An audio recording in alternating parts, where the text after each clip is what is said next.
video link, I can send to you. So if you want the video link to be sent to you, you can put your email address in the chat. Then I'll have the video sent to you. And well, today is actually the part 2 of our two-part series. And Cecilia and Deirdre had done an amazing job last Saturday, just teaching us about how to detach lovingly from guilt and shame. I had one amazing feedback from one of the participants. She said the whole week last week she was keeping on thinking about what Dee and Cecilia shared about, and the whole week was just so helpful with all the tips they give, all the strategies they give, and just like so thankful for their just their the workshop shared from the heart. So I believe we were all looking forward for what they are going to teach us this workshop. And I'm just not going to say anything anymore. I'm just going to give the mic to Dee and Cecilia. Thank you, Dee and Cecilia. Thank you. Amazing. Well, thank you, Angela, for having us here. And Cecilia and I, we love sharing these tips with everybody because we want everybody to elevate themselves. We want to lift everybody up. So welcome to the Nurturing and Getting in Touch with Your Inner Child workshop. I am Deirdre, and I'm here with my lovely co-host, Cecilia. So Cecilia, I'll let you introduce yourself, and then I'll take it back and introduce myself.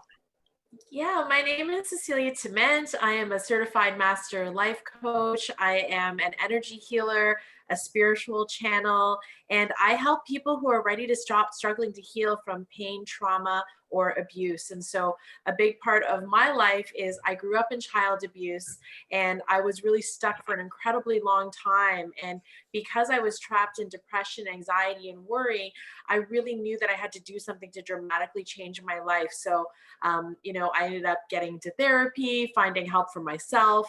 I started healing. I ended up releasing the pain of my unforgiveness from my abusive father. I wrote a book about it, and I ended up getting into coaching. And so now I really just do what I can to help empower people from a space of love and understanding. And I really just help you to get out of your own way, because sometimes we stand in the way of ourselves and our own progress. And so really, I'm just so happy to be here to share with you, because inner child work is super important. So, and I'm extra happy to be here with my cohort, Deirdre. She's amazing. I'll let Dee introduce herself. Oh, thank you, Cecilia. Now, Cecilia is an amazing coach. I actually have worked with her on inner child issues. So it's funny that we're doing this workshop together. Anyways, I'll tell you a bit about myself, and then I'll tell you a little bit more about that. So I'm Deirdre, or I go by Dee as well. And I'm an author, speaker, and a holistic healing mentor. And my purpose is to help empower people to step into their power and to own their personal story, and to help them to just recover and give them that courage and compassion and motivation to keep going and to try something new. So I did work with Cecilia before as I was writing my first book. It's a very vulnerable story. I share a lot of personal details. And I was really stuck about, what are my parents going to say about me releasing all of this information about my family and myself, things that I knew they would be mortified over. And so I worked with Cecilia to, work through some of that inner child stuff that was kind of holding me back, making me feel like I still needed to make my mom and dad proud of me. And I still, needed their approval and their validation. And so she really helped me work through a lot of that stuff so that I could go forward, publish my book, and not worry about what everyone else was going to think, and just worry about what was in my heart. So that was really great work that I did with her. So I really love this inner child work. It's sort of new to me, I guess, within the last year or so, understanding that we all have an inner child. So today we're going to address a few different aspects of inner child work. And when we are done, you're going to have a great understanding of these following things. So we're going to look at what the inner child is, how to heal and nurture your inner child, how to connect to your inner child, and how allowing for creative time benefits the adult and the child in you. So inner child work is a powerful tool for healing from psychological trauma, dysfunctional patterns, and self-harming behaviors. The inner child is not a literal child, it is a metaphorical little you, the part of your psyche that is still childlike, innocent, and full of wonder. Healing your inner child focuses on uncovering and releasing the causes for childlike aspects of your personality, so you can react to challenges in your adult life rather than like from a kid's standpoint. So the good news is that healing your inner child can feel a lot like self-care. And so for myself, I noticed in my own life at times it has been challenging to express myself. Sometimes keeping my anger under control has been difficult, and especially understanding exactly how it is that I'm feeling. So a lot of times, you know, I'm feeling uneasy, I'm feeling uncomfortable, but I don't really understand why. And so that was a lot of me just like, you know, keeping a lid on things and not exploring. So I've also reacted to triggers from my childhood, and especially in my marriage. Like I brought a lot of this sort of baggage from my childhood into my marriage. And this is my wounded inner child reaching out and sometimes lashing out. So what is an inner child? Let's dig into that. The term inner child is an individual's childlike aspect. So it includes what a person learned as a child, and this is pre-puberty. The inner child is often conceived as a semi-independent subpersonality subordinate to the waking conscious mind. So this is not something that most people are even aware of, that they have an inner child. Often we don't see ourselves as behaving in an immature manner. Everyone's inner child is also a different age. So some may be as young as 2 or 3, and others may be pre-teen. So these are some of the signs that you may have an inner wounded child. You may feel that there is something wrong with you in the deepest parts of yourself. You experience anxiety when going out of your comfort zone. You're a people pleaser. You may not have a strong sense of identity. You may deliberately like being in conflict with people around you. You're a hoarder of things, emotions, people, and you have a hard time letting go. You feel inadequate as a man or woman. You constantly criticize yourself for your supposed inadequacy, and you're unforgiving to yourself, rigid, and a perfectionist, totally me. You have a hard time committing and trusting, and you have deep abandonment issues and would cling to relationships even if they are toxic. And that so rings true for me. I had stayed in so many toxic relationships for a long time because I feared abandonment. And that was the child in me not wanting to be alone because I felt abandoned by my parents when I was young. And so I get into these relationships, and even though I knew they weren't going to be working well, I would stay because I just didn't want to be abandoned. I didn't want to be alone. So I'm sure some of you may have resonated with some of that. And I'm also thinking that some of you are listening thinking, oh, I know someone that's exactly like that. So Cecilia is going to explain 4 different inner child perspectives and how we can begin to nurture and heal our inner child. Yeah, no, that's awesome, Dee. And you know, I totally relate to that. Oh my goodness, you guys, I cannot tell you like how long I stayed in like, you know, toxic relationships with people. Mostly mine were friendships, but I have to tell you, like, I mean, it's one of those things where you know when it's like beating a dead horse, right? It's like you know that this person is no good for you. And they may show you multiple pieces of evidence that say, wow, they're mistreating me. This doesn't feel good. I don't feel supported. And all of those things. And then you're like, but I really want them to love me. And so you just keep staying and you keep staying. So, you know, definitely, especially for me being through child abuse, that's the other thing with coming to my inner child. It's so important that you heal and nurture your inner child, and you have to acknowledge their existence. So sometimes we forget that that person, that inner child is there. And when we forget, we're denying a part of ourselves that is so essential to who we are in the here and now. So by connecting with our inner child, we gain access to new information about our unhealed wounds. and the needs that may not have been met when we were actually children. So some of you might have heard of the mother wound, like that's actually, and there can be a father wound as well. But you know, it really is, what is a mother wound? It's the absence. It's really us feeling upset about the inability of our mothers to be there in an emotional way for us, right? It's the absence of that emotion. And so we hold it against them, and that impacts us growing up. So part of, you know, healing our inner child is reparenting. So reparenting means meeting the needs and practicing self-care so we can operate in the world as happy and functional adults. So the inner child, the little you, as Dee was saying, is very tender and emotional. So your inner child is the very innocent part of you. It's all of your feelings and your primal needs. So feeling vulnerable and innocent, deep sensitivity, curious, creative, and playful, craving love, recognition, validation, desires connection and safety, is open-minded, total in expression. So be it anger, sadness, or joy. You know, when you're a kid, you're like full throttle. You feel that emotion all the way through. That's what that means. And then we also have our outer child, who's responsible for self-defeating behaviors and self-sabotage. I'm so guilty of that. Responding to the inner child can overprotect by acting out. So I don't know about you guys, but like I remember being a kid and being so confused about emotions. And because I was living in trauma, I would act out in different ways in order to get attention. So sometimes when we don't feel good about ourselves, we want any kind of attention that is going to give us, even if it was somebody who was saying, hey, that's not okay, Cecilia, that's not good, you shouldn't have behaved that way. I still wanted someone to acknowledge me in any way, and it didn't matter what form that came in. So self-defeating behaviors are really very common for this outer child. There's also a loss of control over behaviors and reactions, an uncalibrated expression of anger. So some of you might find, because I think this is so true for me, is that I would kind of coast and be okay for a while on an emotional level. And then all of a sudden my anger would get triggered and I wouldn't know why or where that came from. But truly that was from a deep place of my inner child not feeling safe.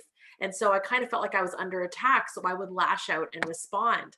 So that's something to pay attention to in our adulthood. Being impatient or impulsive, being self-centered and focused on having needs met.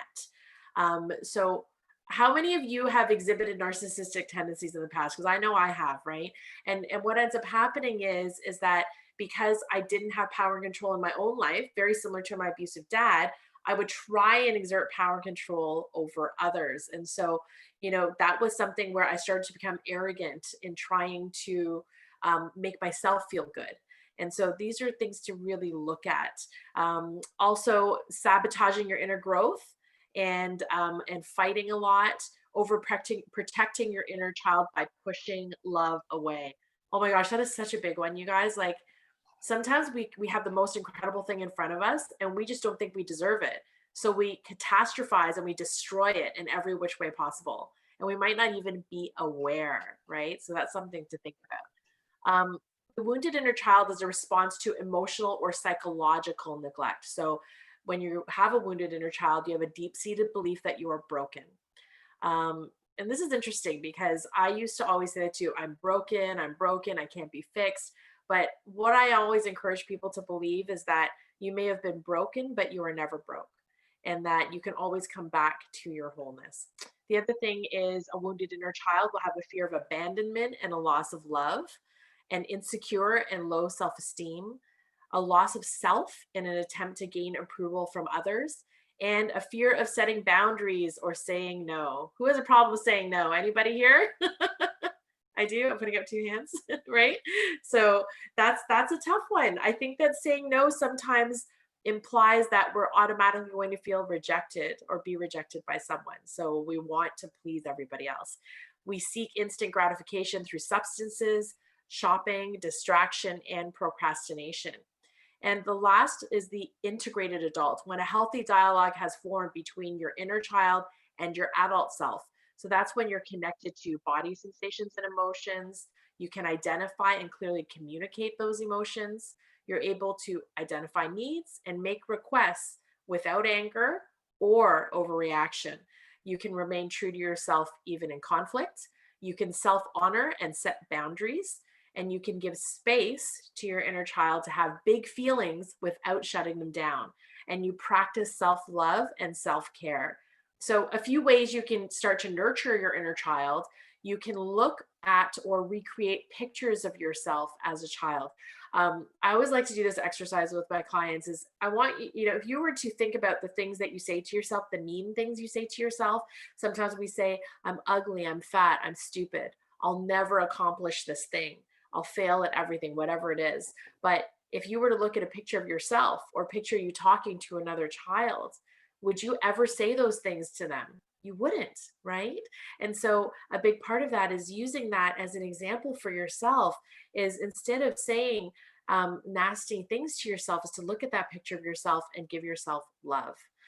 So that's a great way to try kind of reconnecting with your inner child in a beautiful sense. You can write your inner child a letter, say all of the things that you never heard, that you needed and that you wanted at that time. You can allow them space to play. So I love this because I think that playfulness should always be reignited for us, because we grow up too fast. And when we grow up too fast, we forget that there is a joy and a sense of fun that we should all have and experience. And when we forget our inner child is there, maybe we skip that step. And so it's so nice to come back to that place and laugh, saying affirmations out loud. So you are loved, I support you, I will protect you, you are safe, right? We talked about reparenting earlier, and this is where you get to speak to yourself as if you wished your parents had spoken to you. So you get to visualize your adult self holding the little you, hugging, caressing, being affectionate, letting your inner child know that everything is okay now and that you will take good care of them. So next I'm going to pass on to Deirdre, and she's going to give us some more examples of how to connect with your inner child. Thank you so much, Cecilia. I just wrote down a few little things as you were talking, like especially the wounded inner child, when you gave us the list of what sort of symptoms you may have if you have a wounded inner child. And for me, the pushing love away was a huge one. And I even still do this today sometimes, if, my husband and I, we have a really strong marriage, but that odd time we get into a big blow up fight, my thing is just to push him away because I don't know how to deal with it. And so it's just, that's the immediate response, right? And then I have to kind of talk to my inner child and no, don't worry, you're safe. I'll take care of you. We can work through this. And then also the broken, like that just brought up a huge thing for me when I had depression during my last pregnancy. And I remember saying those words to my husband, like, I am broken. I am not fixable. You should just take the kids and leave. Like so just like, wow. And then the low self-esteem and saying no to people, that was such a hard thing for me to learn. And now, I'm actually getting really good at it. So I'm kind of proud of myself for that one. But I'm sure, our guests here today have really resonated with some of those things as well.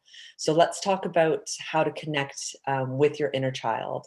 So you want to learn how to formulate a dialogue with your inner child and acknowledge them. So you can say nurturing things like Cecilia was saying, I love you, I hear you is another really important one. So let them, let your inner child know that you're listening and that you do have a voice. Your voice is valid.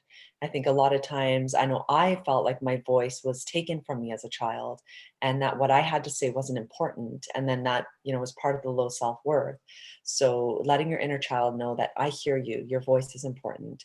Also thanking them for showing up and telling them you're sorry. I'm sorry that, you've been hurt. Also, Cecilia, think about writing a letter to your inner child about what you loved doing. So what are some of the things you loved to do as a child, and write it down. Did you like, art, writing, biking? So just kind of taking a look at those things that you used to do as a child. And that's a way to kind of reconnect to them. I think sometimes, we get so serious as adults and we kind of forget about the play that Cecilia was mentioning earlier. And it's so important to connect to that. Also, engaging in meditation and creative visualization is really helpful. So you can do a body scan and you can tune into your physical sensations. Connecting to your inner child requires that you go inward rather than seeking distraction outward in times of emotional intensity. And this can be really challenging to do because, you know, when we're feeling angry, stressed, we want to numb out, right? We want to numb everything out. We want to get on social media and just, you know, flick through it, or turn on the TV, or have a glass of wine, or smoke a joint, like whatever your thing is that makes you numb out. That's what we want to turn to. And we have to say, no, I need to sit in these feelings. This is really important that I feel what's happening in my body right now. I need to be connected to myself. And even when it's difficult and uncomfortable and challenging, that's the most important time to do it, because that is when we are connecting to self. So it's difficult work to do, but it is definitely so worthwhile. And then I also just mentioned doing a body scan. So I really like to body scan during meditation once in a while. And if you have children, body scan meditation is a great meditation to do with them, because they're not forced to just sit quietly. They can actually like think about their body parts. So you can just go on YouTube, body scan meditation, pick one, and then, you know, you'll just lay back, close your eyes, and it'll go through, okay, think about the top of your head, think about your shoulder, think about your hand, and you just scan through your body and you'll see like, how is it feeling? Like, what does it feel like? And it's a pretty cool experience, because you feel things that you don't feel when we're just up and about. And the kids, my kids really enjoy it too. So it's a good one to do with the kids and to let them connect with themselves as well. So another thing is just to close your eyes and visualize the little you, form a dialogue. You can ask questions like, how are you feeling? What do you need right now? So this maybe ties back to when you're having that emotional intensity, is how can I talk to my inner child? You know, what is it that you need? And then even if you voice it out loud and you're having that dialogue, you know, your body speaks to you. It will speak back to you if you're just quiet and, you know, really curious. So I suggest that as well. Drawing a picture, painting, or making some art that reflects your inner child. So you could just sketch, you know, with a pen or pencil. That's a good way to connect. And then also practice setting boundaries and building healthy routines. So boundaries is really difficult for a lot of people that have inner child wounds, because we feel like we need to people please and connect with everybody. So that isn't an easy one to do, but practicing setting them is great. And when you just do those little steps, you kind of build up that confidence, right? That you are capable of doing it. Really helps to build your self-worth as well, because you start taking care of your own needs, start taking care of yourself, and that will really help build up your self-worth and your self-esteem. And then also practicing self-care and take care of yourself as if you are your own parent. So Cecilia mentioned reparenting earlier. And so that is like, you know, if you're a child, what would you need from your parent? What did you feel like you were lacking? And so what I like to do sometimes, let's say I'm having a bath and I'm relaxing, I will imagine, you know, myself being little, and I'll just kind of imagining myself holding that little person and just giving them the love. So also taking time to feel your feelings. We spoke about that a little bit, just like sitting in it, and then take action when you are calm, grounded, and stable. So that's a part of sort of that maturity that sometimes we don't see ourselves acting as a child in that immature way, where if we just react instantly to something, we let our anger take over. You know, we all do this, no matter how conditioned you are or trained you are not to do it. It happens. We're humans. So once you know, get angry and you just react right away, that's sort of that childlike behavior. So if you can just take time to calm down, take a few deep breaths, your reaction is going to be so much better received on the other side. So you want to make sure you're coming from a place where you're calm, grounded, and stable. And that shows that you've started to integrate your inner child. So personally, I've found meditation and creative writing is the best way for me to connect with my inner child.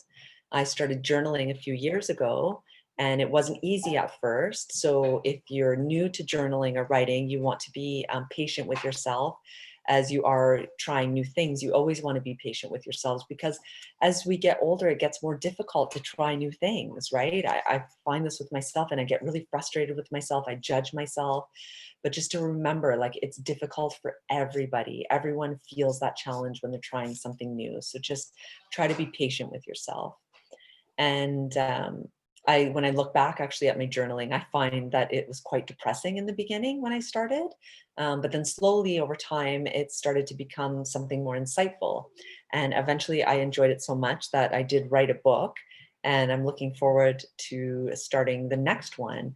So that creative time, it actually kind of turned into a career for me. So you never know how going back to childhood and playing, what doors it's going to open up for you. For myself, creating a healthy routine was really important for me, and having like a solid workout plan and getting outside to play is really important. So I like to swim, bike, run. Those things just make me feel really grounded. And we all love doing some of those activities as children, right? So your inner child will really enjoy them as well. And then if you have kids or other young children in your life, you can play hide and seek, tag, and all of those fun games that we used to do as kids. This will light you up, and, it'll help to ease some of those responsibilities that we carry as an adult. So next, Cecilia is going to explain how allowing creative time benefits the adult in you. Yeah, no, I love that, Dee. Thank you for sharing all of that. It's such amazing tips. And, when you're talking about journaling, I so relate to that. I think my journals when I was a teenager were so horrific because I just literally sat there and was like, my life sucks, everything sucks, everybody sucks, right? And I just it didn't go beyond a certain limitation because I had an emotionally immature mind at the time. But to go back and look and read on some of them, it's amazing what you think and how you think. And I think that really so much of what we do is influenced by how we were treated as children. And so our inner child responds to that experience.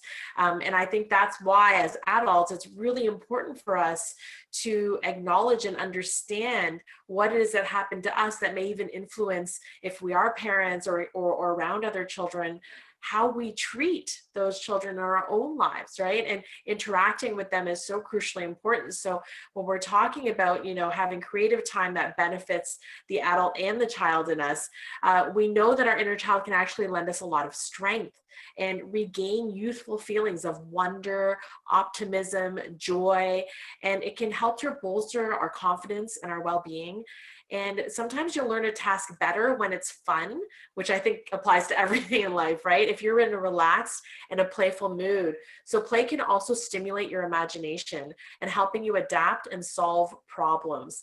It can improve your relationships and your connection to others. Sharing laughter and fun can foster empathy, compassion, trust, and intimacy with others. I think that part of what I missed in my childhood was that fun, was that sense of play. I have a certain amount of memories where that did happen, but a lot of it was quite traumatic. And so in that trauma, it's like, if you were to picture it like this, for example, if someone were to ask you, what's your favorite toy, or what was your favorite place to go when you were a kid, or what was your favorite food, or who was your best friend, you might have fond memories of that, right? So imagine all of those beautiful things. And then what if I wrote the word abuse, violence, or trauma over top of that memory? All of a sudden, those brilliant, beautiful colors might go black and white, they might go gray. And so if you think about it in that sense, it really does impact how you see yourself in your childhood when you've gone through something difficult, and it takes the fun and the play out of that memory. And so I think that's why it's so important to reignite that now. And also, play allows us to learn how to be creative, and it nurtures critical thinking, personality development, and adaptive pathways for us in childhood. So the benefits of play are far reaching, but we often give up play as adults for more serious pursuits like our careers, our relationships, our family, which is amazing. And obviously it's important to, remember that we have adult responsibilities. But if you can put a silver thread of playfulness and fun throughout everything, it actually is going to have more resonance with you. You'll probably remember it more. It'll probably last longer. It'll have a more far-reaching effect in terms of positive emotions. And what if we could tap into play to enhance our life experiences, our professions, our relationships, our family lives as adults as well? Play is critical for us as in our stressful go, go, go lives. It's been shown to release endorphins. It improves our brain functionality, and it stimulates creativity. And it can even help us keep young and feel energetic. Studies show that play improves memory and stimulates the growth of the cerebral cortex. So it can trigger a secretion of BDNF, which is a substance essential for the growth of brain cells. So, you know, some examples here, like there's celebrities out there. David Beckham apparently plays with Lego pieces to control his stress. Ellen DeGeneres plays pranks on people. While serving as Prime Minister, David Cameron, the British Prime Minister, he decompressed at the end of a long day by playing a video game of Angry Birds, right? The importance for kids is also documented. So researchers are turning their attention to the possible benefits for adults. What they're finding is that play is not just about goofing off. It can be as important for reducing stress and contributing to their overall well-being. So for me, I love to do Just Dance with my kids. I mean, I'm terrible, but they're way better. Sometimes I'll get on a TikTok and try that, which is also equally terrible, but it's so much fun, right? And I think, we play games together, and we play like Chinese checkers and things like that. And it was fun because I remember when I was little, my mom and I, we used to play all these games. And then recently we played when we play those games together, we're all so competitive. We're all having an amazing time. And it just sort of almost gave me an opportunity to recapture a part of my adolescence and my childhood in a more enjoyable way, right? Like I'm able to look back and go, oh, wait a minute, I remember playing that when I was a kid. And it's so great to bring that back now into this space and place where I'm actually able to embody a feeling of peace and calm. So I'm really present, and it's way more fun, so that's huge. And then play also, it's easy to recognize. I'm sorry about that, guys. I'm just lost. There we go. I apologize. So play is easy to recognize in children and animals. So an impromptu game of tag or chase, what does that look like when we're adults? We could play flag football, or not now, it's COVID. So we could try things virtually. That's cool too, right? But it could really, play is very individual. So you can pick your own flavor. It really doesn't matter what you do. The idea is to just really engage in a very joyful way. And, you can get lost in one of those moments. And one of the things that stops us from playing is that we get very set in who we are and the types of activities that we do and do not like. But play is supposed to be fun. So I encourage you guys to try something that maybe would make you a little bit uncomfortable. Do something that is outside of your box and challenge yourself. There's nothing wrong with being free and letting it flow, because when you're free and you're flowing, that's when you're truly having fun. And when you think back on your childhood, what were your favorite activities? Try to recreate that in your life now. So building models, art, reading, writing, dance, tap into your creative side and let your inner child play. So that's actually it for the formal part of our presentation. We wanted to engage in some of you guys. So, what activity do you feel that you loved as a child and you don't think you can do it anymore? Does anybody have an answer for that? So I'll ask the question again. Is there an activity that you loved as a kid that you don't think you can do anymore? Anybody want to answer that? Rope skipping. Oh, okay. Well, I think you can do it, Angela. Yeah, my kids play with me. Zamora says climbing on trees. Oh, yeah. That's a good one. That's a good one. What about trying rock climbing instead of climbing trees? Maybe, I don't know if things are open for that where you are, but you could do some rock climbing lessons indoors, and, that would give you that climbing sensation. And it's actually really fun. I've tried it a few times. I love that. And then skipping rope, Angela, I skip rope. I add that into my workout. So The group kind, not the individual kind, but the Oh, Right. like double dutch. oh yeah. Wasn't that so fun as a kid? I just Mhm. loved that. At recess time, Yeah. you go out and you would line up and take turns jumping in. yeah, take turns jumping in. That's like it's one Mm. of my favorite. Yeah, that was That's so so fun. So awesome. you have to get some kids over to do that with. Mhm. Albert, I love have to that. pick on you because you are the only male we have today. What's your favorite? No, for me, I think my go-to is always sports. Sports? Sports, yeah, I love Yeah. soccer. And so during my tough times growing up as a child, and when I faced very harsh environment at home, I would escape, go and play a soccer match, play soccer with my friends. I think sports was always my de-stressor. And I try doing it even now, the weather when if the weather permits. But overall, I think for me going to sports or even watching sports, watching a soccer match itself too is very exciting for me, especially if my favorite teams are playing. So I would say my go-to is definitely sports. Love Oh, it. that's great. What's that song they sing, Albert? What's that soccer, that chant that they do all the time? Which one? I don't know. It's like, ole, ole, ole. The English Premier League, right? Yeah, Thank you. that's very cool. I love that. Corinne is from Yukon, so I would love to have someone from the Northern Territory to share with us what was your. Did you grow up in Yukon? No, I grew up in Victoria, but I've lived here for about 15 years now. But as a little girl, I used to like being creative, like playing with beads and making stuff. And I've continued that on, like, I'm in a hotel room. I'm self-isolating right now before I can go to my town because I was just visiting my father in Victoria. So you have to isolate. And I actually have a whole ton of beads here that I brought with me to do stuff with. And it was interesting because when I was in Victoria, I was in my childhood house, and my oldest brother lives there, and it's just my dad and my oldest brother. And my oldest brother looks after my father.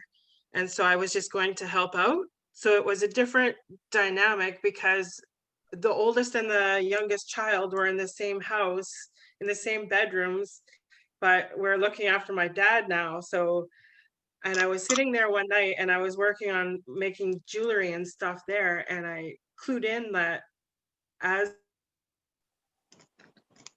a, like 30, 40 years ago, I was a little girl on the other side of the wall doing the exact same thing, like buying beads and making jewelry and stuff. So it's kind of, it's really cool that you say that about being creative, because that's exactly what I've been doing, what I'm doing right now, like literally today.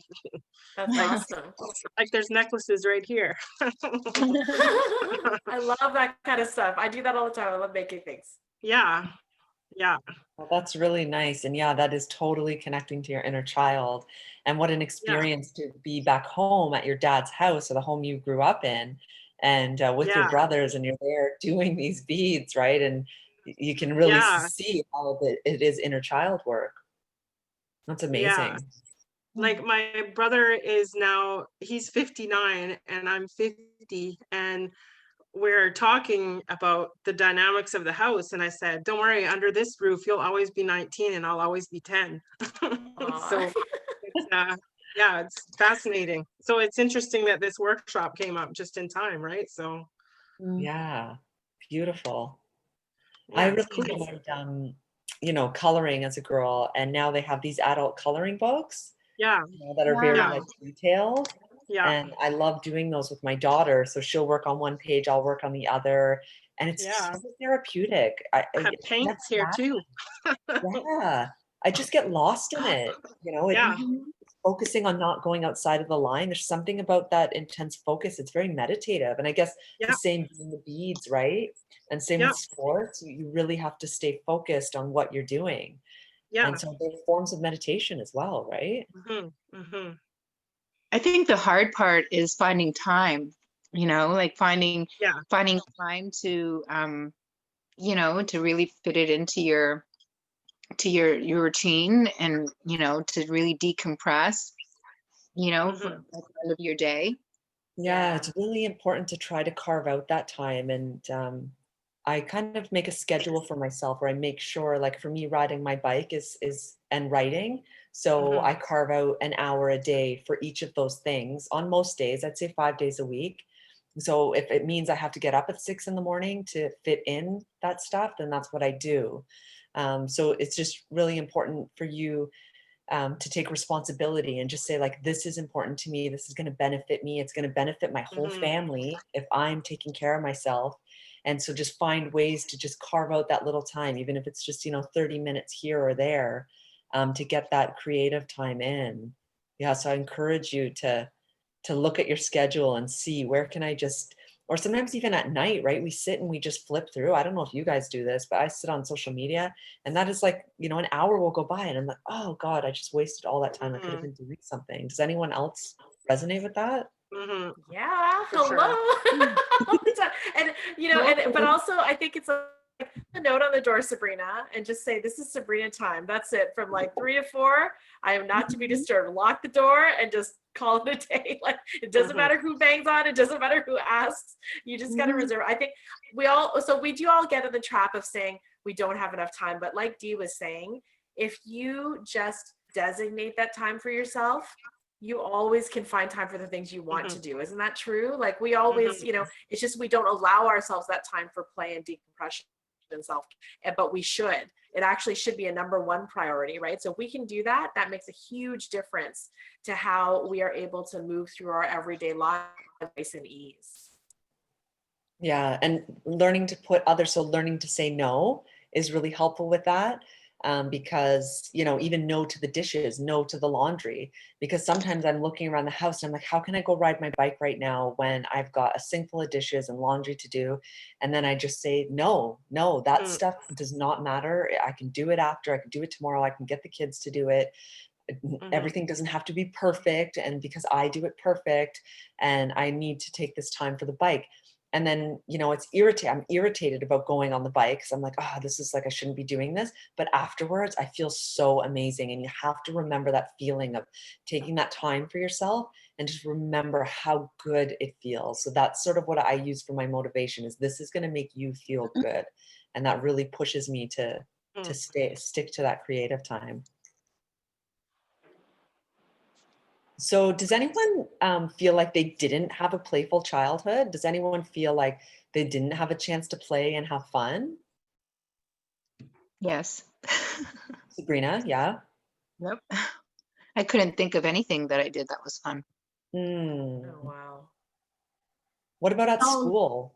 Did you enjoy the writing part or speeches or anything like that when you were in school? no, the only thing that I could think of that when you were saying, think of something fun, was just sort of at recess, hanging out with your friends, and, like how girls used to just sort of stand around in a circle talking and that. So yeah, that I do. I'm a talker. Yeah. Yeah. So, connecting with girlfriends, right? Make sure you're getting that girl time. It sounds like that's really important for you. Hmm. And right now, there's a lot of great Facebook groups. Cecilia and I both have each have our own Facebook group that you could find. And it's a really great way to connect with other women that are kind of on the same journey and the same path as you. And that kind of gives that sense of belonging and community that is also really important. Mm. Hmm. Do you find you have good connections now with other women? Yes. Yeah. Very Yeah, much good. so. Excellent. Good. Sorry, there were Anyone a few else? other people, yeah, who said something to say too, I thought some things came off mute. I could be wrong. Mhm. Did anybody else have anything to say around that? And Uh, we're open to asking and answering any questions as well. Whatever you have just about your own lives, or if you need some support or advice, Dee and I are here for you. Yeah, please feel free to put your question in the chat. And I'm sure you will find some satisfactory answers today. Well, I like to say something. My name is Alia, and I used to love. No, I used to play with dolls, but I never enjoyed it. I don't know why. Maybe because of the trauma I was going through. Mm. Sorry, what did you play with, my love? I used to play with dolls, Jars? dolls, Oh, Dolls. dolls. Mhm. Okay, yes, but I yes. never enjoyed them playing. Yeah, that happens when you go through pain and trauma. A lot of the time, the things that would be traditionally fun for you take on a completely different meaning because you're trapped in, the emotion of what you've been dealing with or what you're challenged with. And so a lot of that ends up affecting our sense of enjoyment and freedom from there because we had so much else going on that it was hard to focus on the fun, right? Yeah, now I know why. Mhm. Yeah, Thank you. awesome. Thank It's you. good to know. Thank you for sharing that, Aaliyah. Thank you.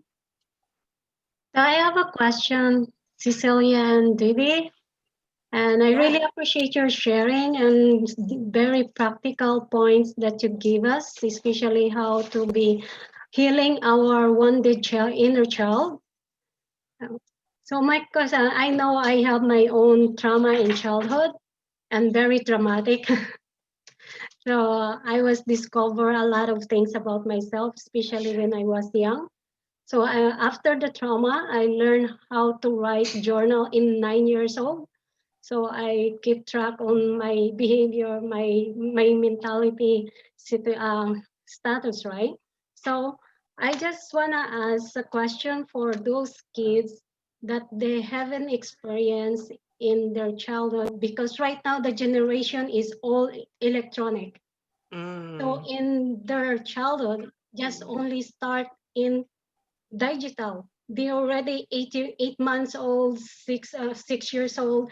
They're already in the electronic. Mhm. So I don't know if they have some kinds of effect on their childhood.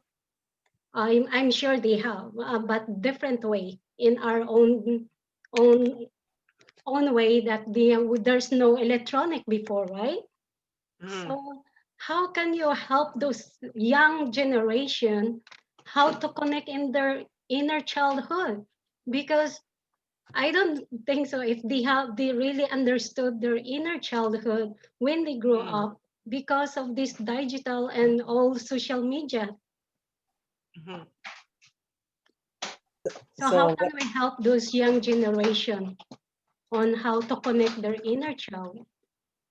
So what I do with my kids is we have like sort of forced outdoor time. So they have to spend time outside every day. And even in the winter, I have snowshoes. So they go snowshoeing, sledding. So I really like them to get connected in nature. So I think it's really important for kids just to play outside, right? And to be left to their own devices out there sometimes too. Mhm. Like a lot of times we feel like we need to create the fun for them or create the ideas for them.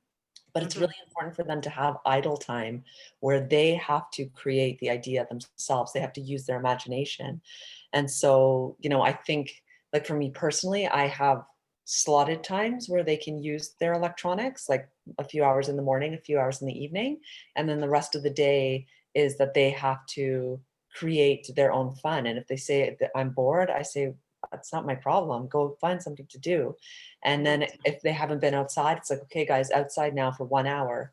And so it's kind of, kind of pushing them in that direction. It can be a lot of work because, of course, it's easier to let them sit on their devices. And you know what? Some days it's just a day where they do it. You're busy, you got your work, you just can't deal, that's fine. But, generally you want to encourage them to be getting outside and getting off the Mhm. iPads and stuff so that it forces them to be bored. Being in boredom is where ideas are created, right? Because they're Mhm. sitting there thinking, okay, what could I do? And then stuff just starts formulating. So I think it's really important to push that. And the kids, they don't like it, but they do once they start getting involved in an activity. They do start to enjoy it, right? So, and then afterwards, like I'll tell my son, okay, we're going snowshoeing, and he rolls his eyes and gives me the looks. And then once we're out there for 10 minutes, he's smiling and laughing. And I'm like, see, you like it, right? So sometimes they just need a little push, a little bit of encouragement. And it's work for us too, right? Because maybe, you know, they don't want to go by themselves, but if they see you go with them, then it's like, oh, it makes it more fun for them and more interesting for them. And also is leading by example. So they're going to look at us for the example. So that's why it's so important you take creative time for yourself, because your kids will see you doing that. They'll see you working with the beads. They'll see you coloring. They'll see you writing. They'll see you reading. And then it shows them that this is important. So I think setting the example also is really important. I love that. I love that so much. And, you know, part of what you can say is it's not Wi-Fi time, it's eye time, right? Like, it's like how many times do we not put down stuff and look at each other in the eye and connect willingly and on purpose. And so I think that's a big thing, right? And you can have an activity jar too, like where everybody puts in all their favorite activities, and then, you know, when they say they're bored, they can go to the jar and pick something out.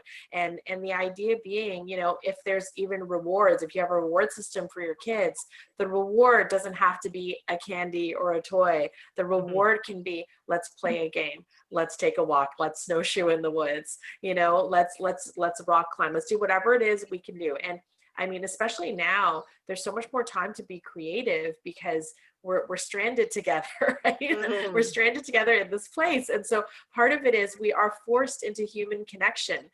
And what we do is we have to make the human connection happen. And I mean, my brother-in-law does this and his kids hate it, but they understand the parameters. He turns off the Wi-Fi.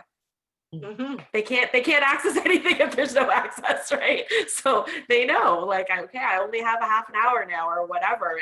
And then after that, they do, is that, you know what, cook with your family and do different things. Like, I think that if you can be in a kind of a bubble of imagination together, that's so much better than just, you know, doing nothing. Like, life is short, man. You got to get out there and play. Yeah, I love the cooking, Cecilia. You know, the kids, they love it. I have a 8-year-old and 9-year-old. And when they get involved, I can just see how proud they are of themselves for being able to chop things, measure things, you know, and this is teaching them life skills, right? They need to learn these things when they go out. Also for me, I'm really big with chores inside. Like my kids clean, you know, the bathroom, they vacuum, they put their laundry away. Like we are on a schedule like that because again, you know, these are life skills for them. They need to be able to learn these things when they go out. So there's lots of ways to kind of fill time without the iPads where they're actually, you know, learning a lot and learning these important life skills. All right, does anyone else have any questions or anything to add? I know Angela wanted a few minutes at the end of the session to for an announcement. Thank you so much, Dee and Cecilia. This is another just beyond amazing workshop. Like totally, we are so emotional and we internalize everything, and we can be immature when it comes to dealing with lots of real life situations, and we can become like a self-sabotaging and instead of self-loving. And just some practical skills and tips how to connect with your inner child really help. And thank you so much. Actually today I'm so glad that you everyone were able to make it out of your busy Saturday. And I do have a good and kind of bad news to share with everyone today. So the not so good news first. So we can end the workshop on a happy note before the Christmas of 2020.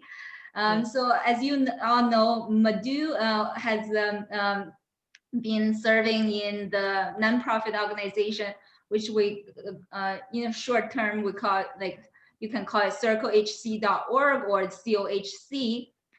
So she has decided to step away from COHC to start a new business venture. So we won't be seeing her in the future uploaded interview recordings anymore. As you know, COHC started mid-March of this year since the pandemic lockdown. And Madhu, as a co-founder and the chief operating officer, she has spent numerous times, not just hours out of her busy schedule toward this great cause. And if you watched any of our interview recordings on YouTube channel, or if not yet, you can simply go to our website and they are there. I do not need to mention how much time Madhu has spent on finding different therapists and coaches. Just the recording sessions alone, Madhu would need to have to make sure her 3 years old baby girl is taken care of. So despite all the obstacles she had to overcome, and we were able to deliver 17 inspiring real life interview recordings. And we only actually started this video segment at the end of September. So Wow. now I'm looking back now, and I'm just in awe of what this organization has accomplished in the last just few months. And I want to personally thank Madhu for all her hard work and all her contribution, just from the bottom of my heart. I know she's kind of occupied today. She's not being able to log on to the Zoom call today, but I want to just express my gratitude. And now on to the good news. The good news is that COHC is now in partnership with a new charity. It's called the Inspire Hope Charity Foundation, actually. So I'm going to just mention a little bit about the charity. It was established 17 years ago and has served the community with a focus to inspire kids to bring hope. And the CEO of this charity, Sabrina, is actually here with us. She has generously agreed to fund COHC to provide subsidy to allow more individuals to be able to afford counseling sessions for better mental health. So I'm proud to say that COHC is actually one of the first nonprofit organizations in Ontario that provide subsidy toward mental health for focused counseling services. I know you can see lots of government-funded charities online, but not necessarily you are able to get the counseling service right away. You have to be on a waiting list for months, even more than half a year. So in this way, actually, we are able to help the community to get some great counseling service at a speedier pace. Sabrina has willingly donated out of her generosity to our organization. And actually, I want to see if Sabrina, hopefully you're not too shy to just mention a little bit about your charity. Sure. So we Sorry, I caught her on guard. No, that's okay. Sure. So we, as Angela said, we started 17 years ago. We're based out of Durham region, but we work both here in the GTA as well as internationally.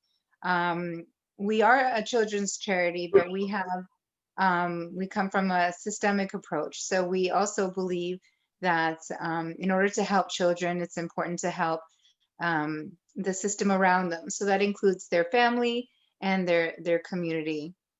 So part of that is helping them, helping their families in their mental health struggles and whatever else they need. So this is a program that we've always wanted to support and always wanted to do, but we've never had the means to do it. And so we're really grateful to have found Angela and her team. And so we're very grateful to have started this partnership. So we're really looking forward to going forward and being able to work together. Oh, thank you so much, Sabrina. I'm just so proud of all the good work you have done for the community. And there will be some new community outreach program happening in January. And our monthly workshop will still be ongoing thing that's happening at our event. And just keep on checking out our website and like share with your friend or your family about some like free services we will have. We'll have like a themed counseling service free for the community, and then it's like a Monday to Friday, have a set hour for anyone to do like a drop-in video call so they can have some like just like a right away counseling service being available right there. I think that's all for today. Sorry, I was a bit of like excited and emotional, so hopefully I wasn't too loud. No, no. You're No, perfect. you're great, Angela. Thanks. No, thank you. Like, does anyone have anything to like share or question about today's workshop or the organization? So feel free to put in the chat or just turn on your mic. Well, first of all, can I say, I would like to share thank you to Sabrina for your generosity to be a part of CEO. It's you. I really appreciate the two speaker, and Angela, thank you for being host. I know I'm gonna miss Madhu, Yeah, but I know everyone will be, everyone. she will be our guest someday. That's So right. thank you so much, everyone, and I know it's really impact every workshop we have, and thank you. Really appreciate. Thank you. That's so nice. Thank you.